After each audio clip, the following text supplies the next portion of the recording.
Hello, Money Queens and listeners. Welcome to Women Behind the Millions. Let's meet the women behind the millionaires, the women supporting, guiding, celebrating women with their wealth. You will hear from women millionaires, how they got there, what they wish they had known, what got them to be a millionaire, the emotional side, the spiritual side, the practical side of wealth. You'll also get to meet the women behind the scenes helping make it happen. Let's dive into Women Behind the Millions. I am Jessica Weaver, your host, best-selling author of 3 books, wealth advisor, and founder of the Women's Wealth Boutique. Let's start meeting the women. Welcome back to Women Behind the Millions. I am so excited for tonight's guest. She has just an incredible story. She shares it in our newest book, Illuminate Your Legacy, that is now available for you to purchase on pinkfixproductions.com, on Amazon. It is talking about legacy in so many different factors. A lot of times when we think of legacy, we're thinking of money, right? Your will, your house, right? Who's getting your estate.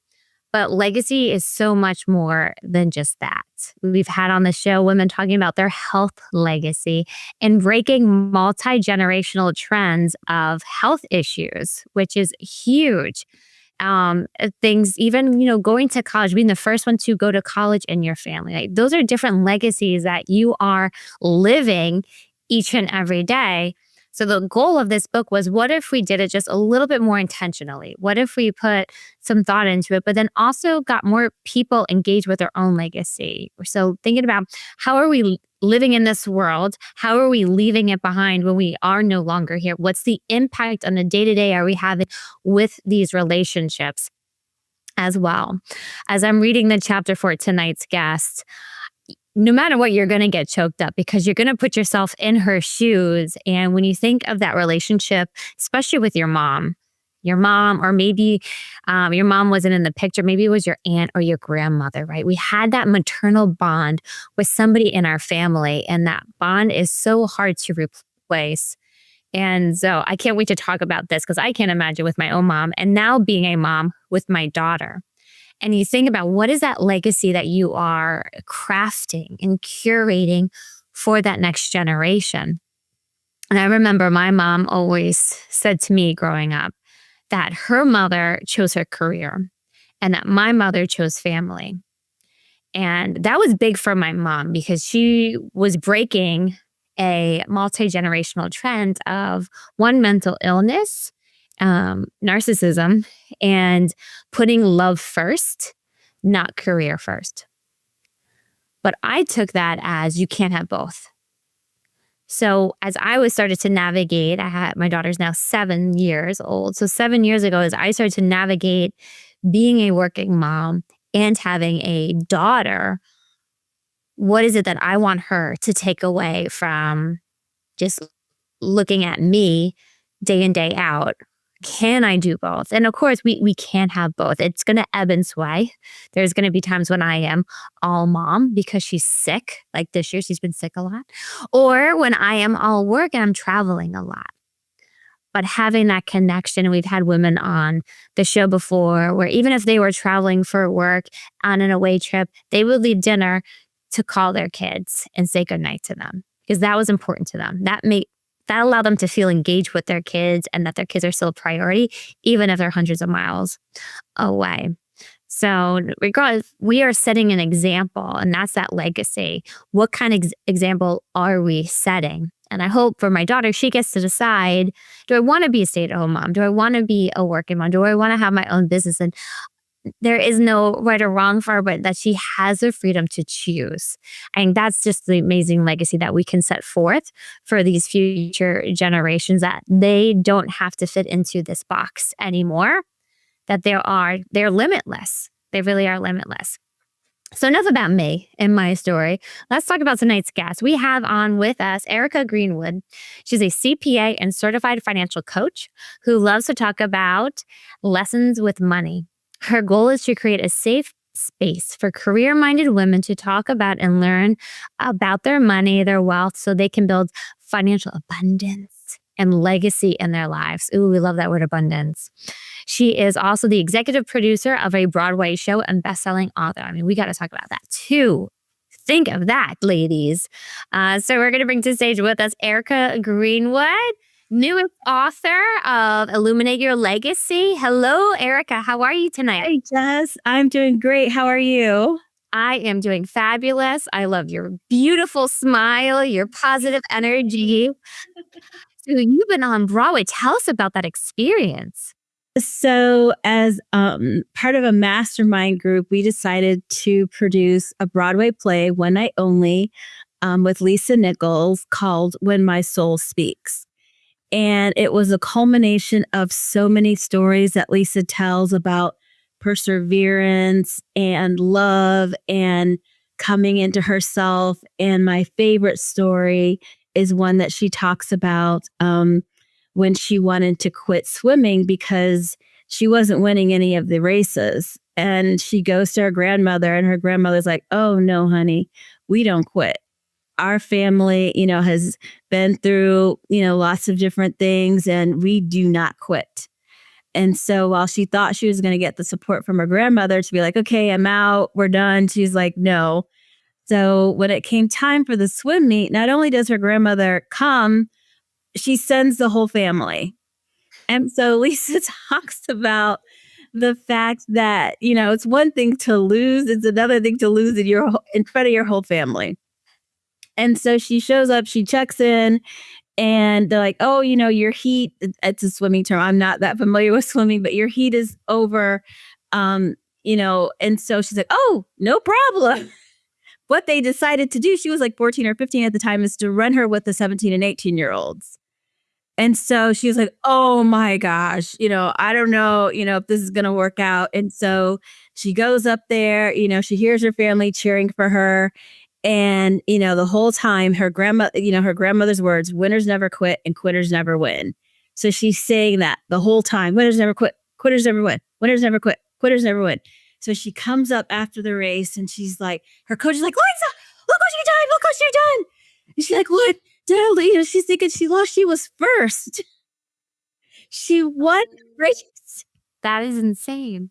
She was like 14 or 15 against like 17 and 18-year-olds. And coach was like, what happened? Come from. She's like, "Well, I just kept saying, like my grandma said, quitters never quit, quitters never quit, quitters never quit." So I hope you get the opportunity to see it. It was filmed for a streaming opportunity. So I am super, super excited about bringing that to you. She also talks about the story of, her finding love and getting married in her, I think she was 55, 56 when she got married for the first time. And there's just so many amazing stories that she tells that we can still identify with today. So I was super excited to be able to help bring that to Broadway, and then soon come, as they say in the Caribbean, to a streaming service, for everybody to see, for a broader audience to see. How incredible. What an experience. I love that story. I mean, I swim. It is very hard to improve your time by even a second or two. Yeah. So then win against people in another age group, especially that age group when you get so much stronger within a year or two, blows my mind. That is incredible. Yes. Yes. Well, I love the story that you start off in your book with taking these walks with your mom. Yes. And accomplishing goals. Take us into those moments. What did you cherish the most? What do you miss the most from those walks? So my mom and I used to, walk around the neighborhood, and I'm, barely 5'3". My mom was 5'9", 5'10". So her legs are longer than mine. So I was always trying to kind of keep up with her. And, she was an athlete. And so we'd take walks around the neighborhood. We'd go to this place called the Monon Trail, which is an old refurbished train track. And, we'd walk probably 3 miles, maybe we'd get up to 4. And we had a personal trainer at the time.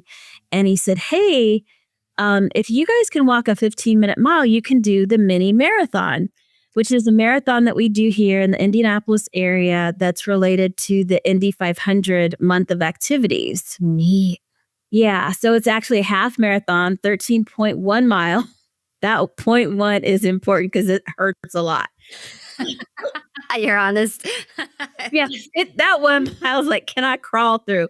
So, we're training, and during these walks, each week you go a little bit longer. So you have your short walks, which are probably like, 15, 30 minutes. Maybe you get up to 2 or 3 miles, but toward the end, you have like your long walk. So in the beginning, it's maybe 4 or 5 miles, but toward the end, you're doing a 10 or 11-mile walk to get you prepared to the 13. So we do those, and, sometimes we were on the Monon, and the cardinal, which is our state bird here in Indiana, would show up, and we'd say, oh, that's a good luck sign. And, sometimes, we find like a penny along the way. And so she said, oh, yeah, there's a penny. You should pick it up. Make a wish. And I was like, I'm not doing that anymore. And she's like, why not? And I said, well, because my wishes never come true. And she's like, well, you get what you pay for. I'm like, Mom. So, we just laughed, and we laughed so much. She was so funny, and she was sassy and feisty. And that's what I loved about her. She's not gonna, like tell you off or anything like that. She's going to be, even voiced, but she will let you know. And she would have jokes, just different things like that. So it was always fun to spend time with her. She was a fashionista. When she was younger, she modeled. So me being a short, like fuller figured woman, I always wanted, to be like my mom. We would laugh a lot. We would dream together, about boyfriends or jobs or just, what the future might hold for us. So yeah, that was my mom. Cherished memories. And then how long after you did the half marathon, right? You did it together. Yeah. How long after that she was diagnosed with cancer? Is that correct? It was about a year, 2 years. So we did that mini marathon. I think it was in 1998.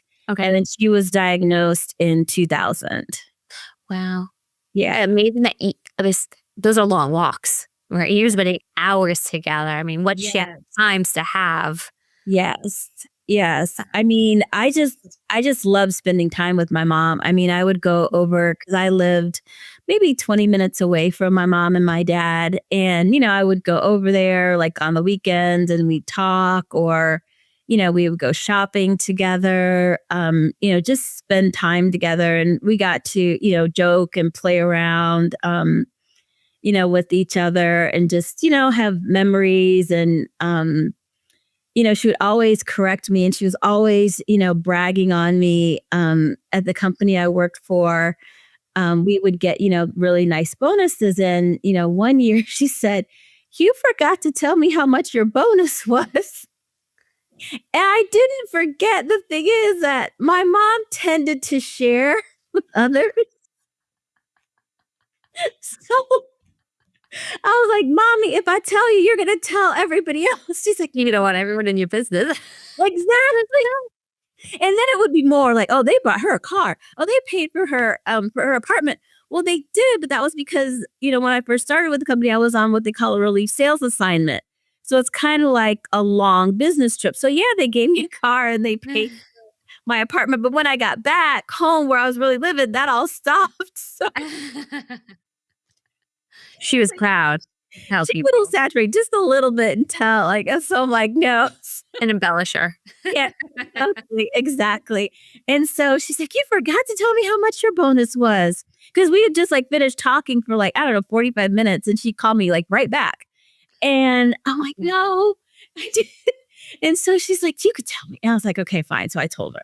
So that year was a really good year because what we got I think it was a 25, we got a 15% fold in, which meant my salary went up by 15%.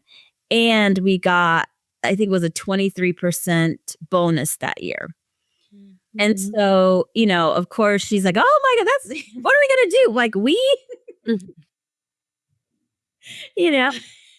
And my dad's spoiled. My dad took really good care of her, shopping, wherever, because he was a stewardship consultant, and that meant that he, traveled around the country helping churches raise money, to, build new wings, pay off debt and different things like that.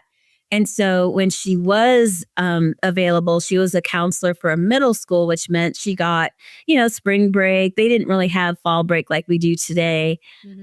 It was like 2 days versus like the week or 2 weeks that some kids get. And then she had summers off. So then they could travel together. Right. His business had taken them to Hong Kong. I think I was like maybe freshman, sophomore in college when they had the opportunity to do that. So, they had a really, good and happy life together, very loving. They were always so affectionate with each other, which of course made me and my sisters just cringe because, holding hands and, snuggling up together in public. PDFA, right? What is that? Yeah. Public displays of affection. Yeah, exactly. PDA. Exactly. Yeah. So, definitely, had that in the family. And, we talked about everything. She was very honest about things, that a young girl might have to deal with, as they're growing up. Oh, wow. Yeah. So, that's what communication between you and your mom and a lot of love. Yeah. You talk about in the chapter 2 that debate of, is it better knowing that you're going to say goodbye to somebody or the unexpected, those phone calls? Yeah. That and also gifting treasures while you are alive. Did your parents do that? How are you doing that? Yes. And so like the debate that we had was actually September 11th of 2001. When the towers in New York were brought down. And I remember where I was because I was taking my mom to chemotherapy. And I would kind of drop her off, escort her in. She would sit down. I'd go park the car because we kept forgetting to get the handicap sticker or the placard because, there's a process to that. So I kind of drop her off in the front, get her situated and then go park the car. And we heard it on the news. My dad, was traveling. He had to be grounded in the, because remember all the planes had to come out of the air. And I want to say he was like in Dallas. And so we had the conversation and we were just so upset because all those people, they left home knowing that they would be back and maybe not saying the things that needed to be said because they just knew they were coming back and they didn't. And she said, well, at least you get to say goodbye to me. Oh. But I'm like, I don't want to say goodbye. Mm. It's not a get to, it's a have to. And the thing about getting to say goodbye is that, especially with cancer, I saw my mom go from a vibrant woman who did the half marathon with me to a shell of a person, like just to see her being frail, losing her hair because of chemotherapy and the destruction that radiology does to your body. And for her, it was, a lot in her gastrointestinal system. I would make her shakes for her because, it was like, oh, if you drink these shakes of, carrots and all these vegetables, then, it'll help and it'll help you keep your hair. It did not. But she said I was the only one that would taste it and try to make it better because, I would, try to put apples in it to make it a little bit sweeter. But, a lot of it was like carrots and beets and like, who wants to drink that? I mean, now people drink it, but I don't know if anybody really enjoys it. So I would do that and, to see her, appetite significantly decrease. And sometimes, she'd want Taco Bell and then she's not eating, for the rest of the day or maybe into the next day. So that was hard, just seeing her body deteriorate, but she was still, funny sometimes. And because she went on, once we understood that, this was, going to probably be her end or definitely going to be her end. And, that's when, they give you the morphine drip because they're not really concerned about you getting addicted to it. And one of my aunts was like, "Ooh, I need some wine." And she's like, "I'm just going to hit this button and I'll be there before all of y'all." It's like really kept her sense of humor. Wow. She kept her feisty. So, there were times like that. And then in May of that year, right before she passed, the three of us were there together with my dad and my youngest niece or my oldest niece, who was 2 at the time. Mm-hmm. And, she's like, "Go in the closet and get this, this sweater or this purse or these earrings or bracelet." And then it was always like, "Well, you tried that." I was like, "No, give that to your sister." So we just had like a fun afternoon of, trying stuff on and, seeing, who she wanted to give what to, because we were always in my mom's closet. And she was very generous. She would let us wear, her St. John and her Escada, whatever would fit. And so then, it's like, well, she's definitely not wearing it anymore. She was, mostly in kind of like, I would say, like sweats or pajamas, but they had to be certain material because otherwise it would irritate her skin. And, she wasn't wearing that stuff anymore. So just to see some of the transitions, and that again is like, when we had the debate, like, is it better to know you're saying goodbye and watching the person that you love deteriorate, or just to see them, for the last time unexpectedly? And one of the differences is that when they just leave, you are seeing them as they are healthy typically. Yeah.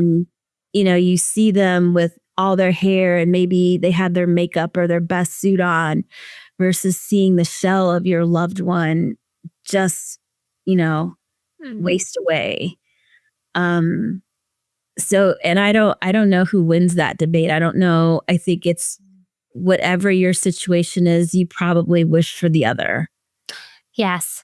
Oh, I could see that. Definitely, Erika. You bring up such good points on both sides. I can't imagine seeing something that you always admired and respected and loved slowly waste away. And then the quality of life at the end, it's so hard to witness, and that you have the reverse of it, that unexpected blindsided shock, and the grieving process that ensues. What are some of these great legacies that we can leave behind? We're wrapping up our interview. It's flown by, Erika. How do you help people with their legacies, and what pulled you to this book, Illuminate Your Legacy? So it took a long time for me to be able to tell the story of my mom, because it's been, almost 23 years now, and it took me a long time to heal. I felt really betrayed by God, by my mom. And then it was like, of course your mother would never choose to leave you. So just dealing with that, working with a life coach. And now that I am healed, I would never say 100%, but I'm in such a much better place than I was.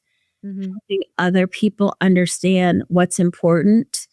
Because with us, they had the wills, they had the trusts, the life insurance policies, and that's all nice in the end, to get those gifts. But for me, the legacy is the memories and the lessons, and so, one of the lessons being about our faith and, trusting and believing in God and being spiritual, but not necessarily religious. My mom was very accepting of different people. And I think that's what love is, like showing us what true love is, in the way that she treated us and the way that she treated others. As a middle school counselor, she saw a lot.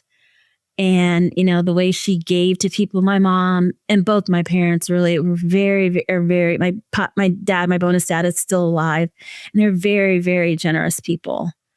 And, I find myself, also being generous. So those are some of the lessons. The memories are the best legacy that I could ever imagine. Money comes and goes, and you know what? You can make money for yourself. You cannot make memories with the people that you love. once they're gone, it's not like, oh, they just can pop up. Even if you could create an avatar with them, you can't create the same memories, the same feelings of when you hugged that person or, held them and they held you and you cuddled together. Yeah. What a good point, Erika. You can make more money after the fact, but you cannot recreate or create new memories. No. So where's that focus? Yeah. Okay. And so that's what, I want people to, I try to help people get their finances together, so they're not leaving a mess for their loved ones to clean up behind them. But if you had to rank, one or the other, be intentional about creating the memories first. And like for some, like one of my memories that I'm creating with my nieces is my recipe for macaroni and cheese. And now she's with the youngest. I love mac and cheese. Right? I learned to make it by myself. And now I'm passing the recipe on, and my youngest can make it without me. She's still learning to do the grocery shopping, but if everything's there, she can make it without me, and it's really good. And it's like, okay, you got it. And then just some of the things that I say, they start saying, and their dad will be like, "You got that from Cece." So, because they call me Cece, I have 4 nieces and 1 nephew, and I just love all of them, and I just try to give them unconditional love, a safe space, someone to talk to with no judgment, just as my mom, did for me. Just knowing that, no matter what, I love them. And just always, as much as I can, show that I love them. And I do try to say yes a lot. Right now, we're debating on Easter baskets because my oldest niece is 25, still wants an Easter basket. Hey, I will. Easter candy is my favorite candy, so I will always make an Easter basket. When do I get an Easter basket? They won't let me stop. There's you, girl, like, we're moving in with you. 17, 21, and 25, and they're still getting Easter, like full out big Easter baskets. That's amazing. So, that's another part of my legacy that, like, okay, yeah, bye. Generous. Yeah, generous. Amazing. Well, Erika, we have one more question for you as we wrap up this amazing interview with you. Thank you. What makes you a woman behind the millions? What makes you a woman behind the millions? Oh, I would say persistence. Oh, that's a good one. When I was young, when my dad used to sell insurance, and before that he was in education, and I remember when I guess his mentor was coming to the house and like, guys, he's a millionaire. And I was probably like, I don't know, 13, 14. I didn't really understand what that meant. I was like, oh, okay, cool. And so then I was like, I want to be a millionaire. And so I just started saving. I, chose a career path, finance versus education, because, I come from a family of educators. And so I am one of the only ones that's not in education. Really? Oh, breaking the mold here. Yes. Yeah. And, because I wanted to make a lot of money. I got my MBA. I saved. Just my car is 19 years old. I like that you were saying that out loud. My acquisition. I love the millionaire next door, the unassuming millionaire, like you, and that is persistence, right? That focus, getting rid of the sparkly new object syndrome. Right now, I love clothes. Oh my gosh, I can spend some money on clothes. My car, and actually, since COVID, I'm like, give me a pair of sweats because it would be comfortable. Yes, but I drive a 2006 Honda Pilot. I did that, and it still goes. Yeah, and I still like it. It doesn't have the screen that other cars have, but I still like my car. So there's things like that. I believe in home ownership. I've been able to increase my wealth through home ownership. This is my my 4th home between townhouses, and I've had houses, and I kind of like the townhouse. Feel better because I'm not really an outside girl. So they do all the care outside. I do all the care inside. I have no green thumb, so I'm with you, Erika. So yeah, I would just say persistent, slow and steady wins the race, and leave it alone. Put the money in your 401k or in your savings and leave it alone. The stock market goes up and it goes down, but don't take it out. Don't panic. Be a smart investor, always, look at it from 10 years. If it's, like I'm going to retire soon and I'm kind of like working with my advisor, like, okay, when is it time to, move my stock from Lilly stock? Because it's been doing really well. And he's like, well, that kind of saved you during these times. And he's like, yeah, but you're really heavily invested in your company stock. Maybe you should, diversify some. And I'm like, yeah, but it keeps going up. So yeah, but as I get closer and closer to saying, okay, it's time for, the next chapter, that I really do have to look at diversifying and maybe, putting it in bonds or something a little bit more stable. But I would say, please start early. I started in my first job, so 23 probably. Match whatever the company gives you, match it. So if they're matching up to 6%, you have to contribute at least 6%. Yes. Yeah. And then leave it alone. Don't take a loan from it. Don't take it out, because there's penalties when you take it out. Just leave it alone.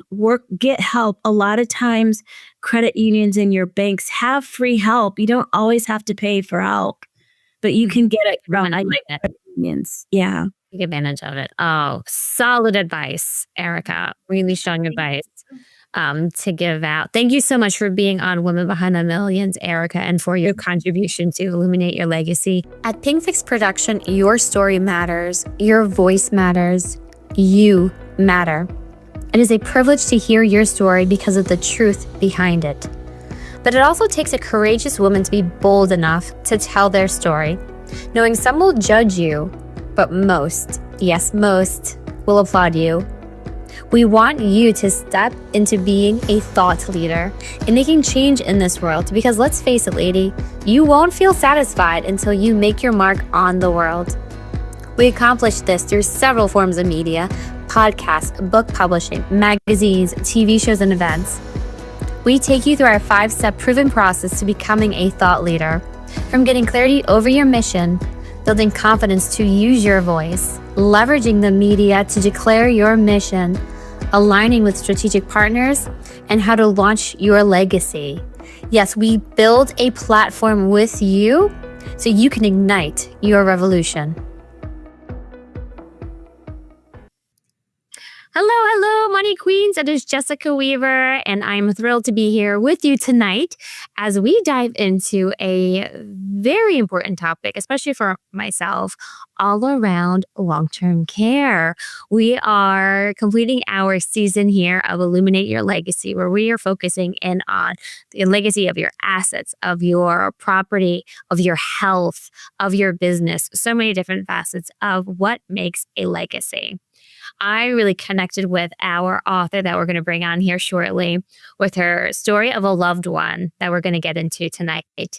Because I remember I was a senior in high school when we got a phone call that my grandmother had an accident. We didn't really know what was happening. She's down in Florida. We're up in New Jersey. And my mom rushed down to Florida to meet her mother at the hospital. And what ended up happening was my grandmother had a stroke. She was found, fortunately, by my cousin within the day on her kitchen floor. Unfortunately, she lost too much oxygen to her brain. She was found brain dead by the time they got her to the hospital. And she was on life support until my mother and her 2 older brothers were able to get to the hospital. And back then, 18 years old at the time. And I remember thinking, like, how could we have done things differently, prepared differently for a moment like this? And that's what started my research with Time to Refine and really diving into women in retirement, entering different stages of their life, new identities, new things happening with their money, but then especially around long-term care. So I was thrilled when our guest tonight, Lily Vatarusko, the CEO and co-founder of Water Lily, joined our book, Illuminate Your Legacy, as a co-author and is here tonight with us as well. She is the founder of Water Lily. She was on a path to become an aerospace engineer at an exceptionally young age, a patented inventor, starting college at age 14, interning at NASA by 16. But life took an unexpected turn when her aunt, the cornerstone of her first-generation immigrant family, was diagnosed with terminal stage colon cancer. We're going to let Lily tell the rest of that story as we bring her to this stage. Hello, Lily. Welcome to Women Behind the Millions. Hi, Jessica. It's nice to be here. It's great to see you too. We're going to show a little bit of what Illuminate Your Legacy is, and then we're going to continue this conversation about this pivotal moment in your life, in your family's life as well. My name is Veronica Rogers, and I'm here today to discuss my upcoming book, Illuminate Your Legacy. When most people hear the word legacy, they automatically think about net worth, money, assets, estate planning. But I want to encourage people to think outside of those spaces, because it's not just about the money that you may leave behind. It's about the memories, the lessons that you want to pass to your loved ones. It's about the fields that you will leave with your loved ones when you do release it back. You want to make sure that all of it aligns with your value. And so this book is an invitation to reflect on the life that you live today, to know that ultimately we all have a legacy and we must make sure that it shines as brightly as we want it to be. Lily, what was it like to be a part of Illuminate Your Legacy and writing your chapter in the book? One, it was a really incredible opportunity. Thank you again, Jessica, for just allowing me to write a chapter here and to share a bit more about my experience and why it's so important to think about your legacy from a caregiver standpoint as well as a long-term care standpoint, because it's not just about, how can you take care of your own life. It's really about how can you take care of your family's life as well. So I was really glad to share, my chapter, the work that we're doing here, honestly with you as well, to just make it not only easier to communicate the legacy we would like to have, but also be able to achieve that legacy that we're looking for as well. Oh, beautiful. In your chapter, you start with a great quote. Tell me what it is you plan to do with your one wild and precious life. Mary Oliver, is this something that is a mantra, this constant in your mind of how you're living your life?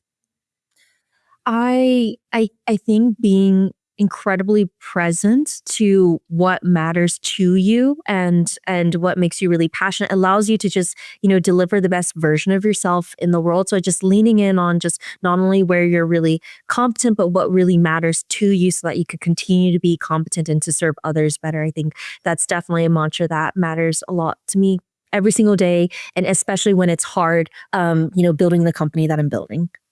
Yes, you recently were at our May event and you took the stage to speak on this innovative technology. We're going to get into it tonight, all that came to it. But right away, the entire audience, everybody on our team could tell you are operating from a place of love. This is your heart getting poured into this.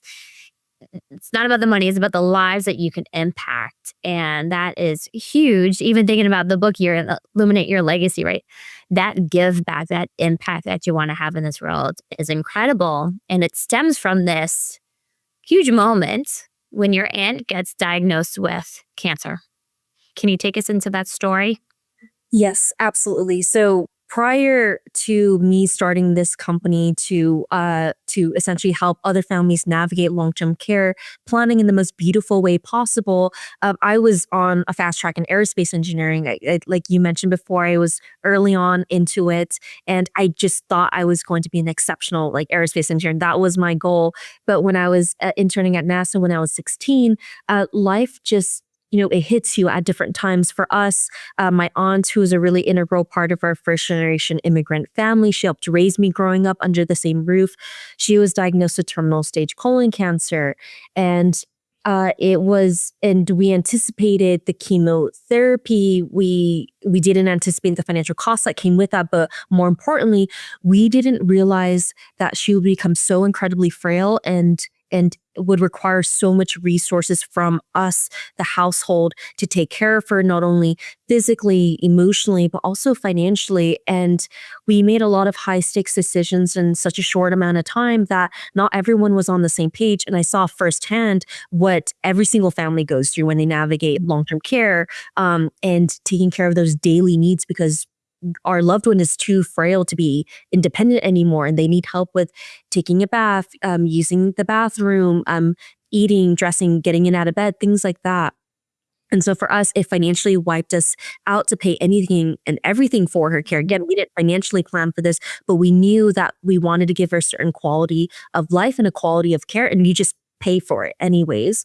And it was very financially devastating. It was very much worth it. We don't at all regret it. But more importantly, it just completely tore my family apart to navigate this topic without a plan in place, because we weren't all on the same page. And there's a lot of finger pointing, there's a lot of blame because of how stressful emotionally all of this is. And it's hard to know what is the right decision, at that time. And and we just want what's best for her. So for us, unfortunately, I think there's so much strife and disagreement that we haven't spoken to our entire side of our extended family on that side of my family in nearly over a decade since this has happened. And so this wasn't unique to us. I've interviewed hundreds of other families on the topic of taking care of their grandparents, taking care of their parents, taking care of their aging loved one. And they all went through the same financial devastation as well as relationship devastation as well. Oh my gosh. And yes, we haven't seen my uncle, his family, my cousin, since I was 18, so decades ago. It was so horrible. When you think about that moment, there's so many dynamics to it. You have the different family relationships. You have, what are their wishes? Do they want to be at home as long as possible? Do they want to be in a facility? Who's showing up for all the doctor and to interpret what the doctor is saying? And you have the finance side of it on top of it. Getting the bills paid, the medical expenses, even just filing their tax return, like small things like that, you don't think about that goes into it. Erika Greenwood in Illuminate Your Legacy, one of your co-authors, she calls it the silent cost.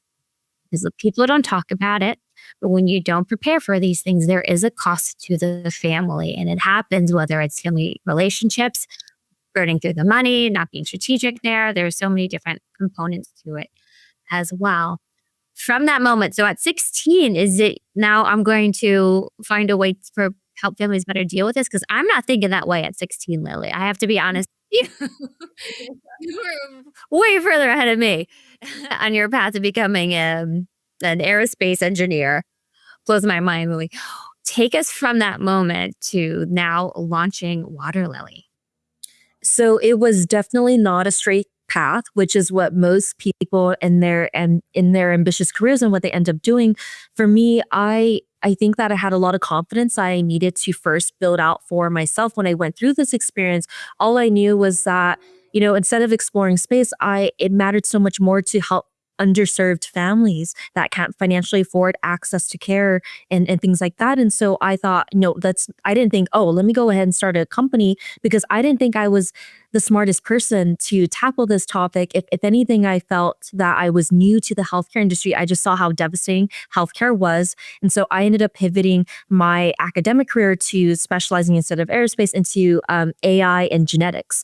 And I ended up, I ended up co-running nonprofits, running product and engineering at early stage medtech and IoT startups to really help other underserved families and better understand the landscape of healthcare. So I ended up learning a lot there. And I thought someone would solve for long-term care eventually. I'm going through and I thought there's other folks who have decades of experience, who are incredibly smart, that's going to solve for this topic. But when I found going through all of this, learning how to build a company from all the different facets of roles that you have to take on, from marketing to sales to engineering and product, I built up the fundamental skill set to build out essentially a very fast-paced software company. And at the same time, I realized just why wasn't anyone solving for this topic in a way that was really empathetic to families? I think that there's a lot of solutions that focused on, oh, you're in the thick of a crisis. Okay, let's go ahead and help you figure out, what is the right care facility? What is the right, do you have the right power of attorneys in place? It was very reactive. And I thought to myself, we need to think about this decades in advance for us to even have a better trajectory, because there's not much we could do financially. There's not much we could do with the strained emotional states that everyone is in. When you're in the thick of it today, you're just adding a Band-Aid on top of a really deep wound. And so that became the impetus for Water Lily, which is it became very obvious to me that we needed to plan for long-term care decades in advance so that we could solve for the financial aspect and have a leveraged financial strategy in place so that we could solve for the long-term care costs, which is for folks like ourselves is going to be in the high 6-figure, low 7-figure risk for us and costs. But how do we solve for that at a fraction of that cost by thinking about it today, not only at the point of care? And so that was why I started Water Lily. And the core problem we needed to solve for is, how do you convince people to solve for this decades in advance? And I was so surprised to find and happy to find that there was wealth advisors, financial advisors that do, as a fiduciary, have the long-term care conversation. But the thing that was hard, which you can speak to, is it's really hard to bring up long-term care with clients, especially if they've never gone through the experience, and especially if you only have national averages to work with. So that's where we changed the story. We said, well, what if instead of telling them some average Joe on the streets, national averages of around having a long-term care event, how expensive it is, what if we had a lot of data on families that look like the client sitting in front of us, so that we could tell this client, here is most likely what your trajectory is going to look like, what it's going to cost. So how do we plan for it? Yes. And you say in your chapter, 500 million data points. Yes. So we have into this. Yes. So we have it took us little over 2 years to fundamentally build out the algorithms that power many financial practices today around the long-term care conversation. So we have over 500 million data points of families that we've been following for several decades. And we have eco-demographic representation across the US so that this could be used with like any US family, essentially. And we followed them into retirement to learn, did they actually go through a long-term care event or did they not? Who stepped in? How expensive was it? How long did it last? So that we can make those predictions for the client sitting in front of us based on a 3-minute intake form about what their unique trajectory is going to look like by just understanding a little bit about their socio-demographic information, medical information, and financial information. I love the whole process with Water Lily so much for so many different reasons, Lily. And by the way, if anybody's curious to what we're talking about, all you have to do is go to thewealthboutique.com, submit a form, and we will get you the survey. It's that simple. Shameless plug there. Anyway, I love that it's a 3-minute survey. It does not take up a lot of time. It does not get too personal where you feel comfortable. Okay, here's the information. That it takes this thing that's in their mind and gives it shape and is tangible. There's a 1-page simple report, and that you can integrate things like, how much do I want my kids or family members to help out with my care? And when you see 1 hour a week, how much that adds up over a period of time, like, oh, babe, is that too much to ask for? Or maybe my kids are in different states or countries. Is that reasonable to ask them to do that? And then to chunk it down into 3 different phases, from the early care onset, the middle, and then most like a nursing home or full-time home health aide. And for them to see the progress of what that looks like, and financially as well, has been huge. And we've made it as part of our own due diligence to do this with all of our clients, all prospects that come in the door, just so that they can see it. I will say, Lily, I had this one woman in my office, and I brought it up to her, and she's like, no, it's okay, because my family, we just die really fast. I was like, I don't know how to respond to this. And I said, well, in case that doesn't happen, because things change, we have better medicine, we have better medical equipment, people are living longer, so you might be able to live with something that in the past they would have passed away from sooner. When you want to protect some of your money for your family, because all of her money was an inheritance. Like, wouldn't you want that to continue to get passed down again and again? And I realized that's not an ideal client for us. We love to work with people who are thinking they don't want this to be a burden on their family members, or maybe they don't have anybody and they want to be proactive in getting a plan in place, whether we can leverage different vehicles. And we have Alicia on Women Behind the Millions to talk about those kind of products. And in the book, we're just setting aside a sum of money that we know is going to be there for those costs, and that there's a plan in place. And the family members, we love having these conversations and going through the surveys with their adult children, because we think it's important for them to know what could it look like and is there a plan in place. And for it too. Amazing. Did you think Water Lily would become what it has become when you started out? I think I always had a vision and a mission to just help families learn what their future long-term care needs and costs is going to look like. But I didn't ever expect the amount of positive reception that I got from the industry. I thought it would be, it's still incredibly hard to, build out the business and to scale the operations and whatnot. But I feel so incredibly lucky and so incredibly grateful that there's so many wealth advisors that care about their clients, and they know how big of a risk long-term care is to this retirement that they've been spending decades with their clients, like planning for, and recognizing they have certain lifestyle goals. Like, what are the main risks to those lifestyle goals? Oh, it's long-term care, but my client doesn't want to talk about it. Wait, there is a new technology out there that can help my clients understand what that risk is and actually act on it so that we can actually protect their wealth. And so we've been getting incredible positive reception. I've been so lucky to work with incredible fiduciaries who are planning oriented in their philosophy that has designed Waterlily. It didn't come out from my head purely. It came from really a community of folks that really care about their clients and wanted to help me understand, like, how do you really tell the client's story in a way that they can understand, not only logistically, not only for their legacy, but also financially as well. So I feel incredibly grateful for that. We've also been getting incredible reception from some of the largest long-term care providers themselves, where even when the family's in the thick of a long-term care event, they still struggle with understanding, oh, what's the rest of this trajectory going to look like? And that usually that stalling of, I don't know if I should go here or if I should go there, it does drastically affect what the health outcomes look like. It makes it more likely to hit into crisis situations and to make worse decisions because you're stressed in crisis all the time. And so those providers are also using our software to help these families get educated on, here's what long-term care means, here's what the trajectory means, here's the logistics of it, in an unbiased, almost non-emotional way. It just lays out the math so that the families could actually have a much more rational, I think, conversation on just what am I even capable of doing and what am I not capable of doing. Yeah, I like how you said not emotional piece of it. And I found that too, that they're very open to going through it and receptive to it versus saying, oh, it's never going to happen to me, which is what I used to get when I would bring up long-term care. It's not going to happen to me. Well, why don't we go through this 3-minute survey practice to see what could it look like, take into account these 500 million data points that go into it as well. What would you say to the Lily 5 years ago?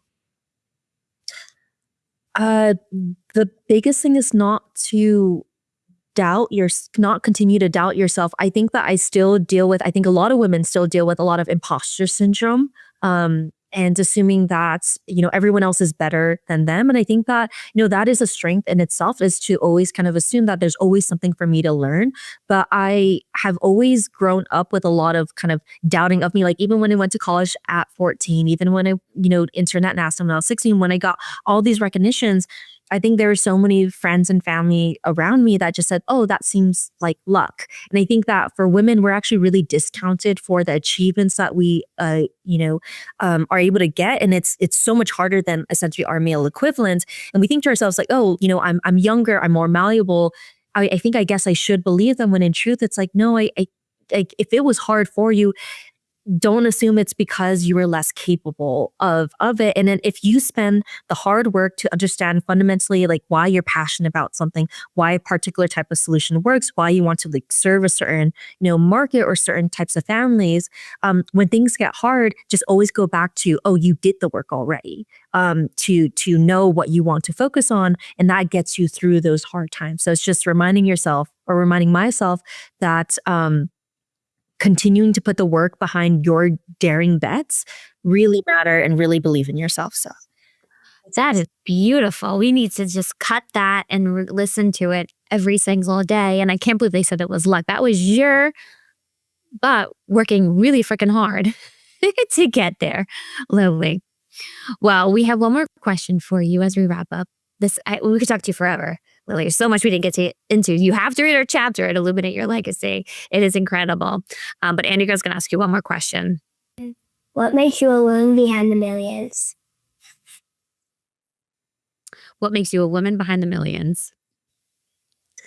I have to like ask the way I'm supposed to like interpret that question. Well, sorry, this is the part of me that like goes into like, oh, well, like overthink it. But what makes me a woman behind the millions is just the mission and then the passion that I have for just helping everyone else around me achieve a better version of themselves. For me, it's particularly specialized in long-term care, the devastation of it. How do we get ahead of it? And so just being able to be hyper focused on what makes me really good, continue to focus on the company, being able to spread, the mission, being able to spread the message, within Illuminate Your Legacy, the stories, the book there, and additional channels, I think is what allows me to build up my own personal wealth and continue to also grow that by helping others around me. Oh, beautiful. And I would say, one, you're also helping to protect millions of dollars of legacy money by helping families get proactive in planning for long-term care, helping us as financial advisors do better for our clients. And this is exactly what the show is about. It's about showing the women behind the scenes who are supporting women with their wealth, growing it, protecting it. And your technology is a game changer for long-term care. And I can't wait, as you said before, you are rebranding the long-term care space and making it a topic, something tangible we can show and talk about. It's just incredible. So Lily, thank you so much for the work that you're doing. Thank you for birthing Water Lily. I know it wasn't an easy process, and I can't wait to see where it goes from there. Amazing. Thank you for having me, Jessica. Thank you so much. Hey, money queens, looking to get your wealth to that next level, 7, 8, 9 figures? Follow us on Instagram at PinkFixMyMoney and at Women's Wealth Boutique for more millionaire money tips.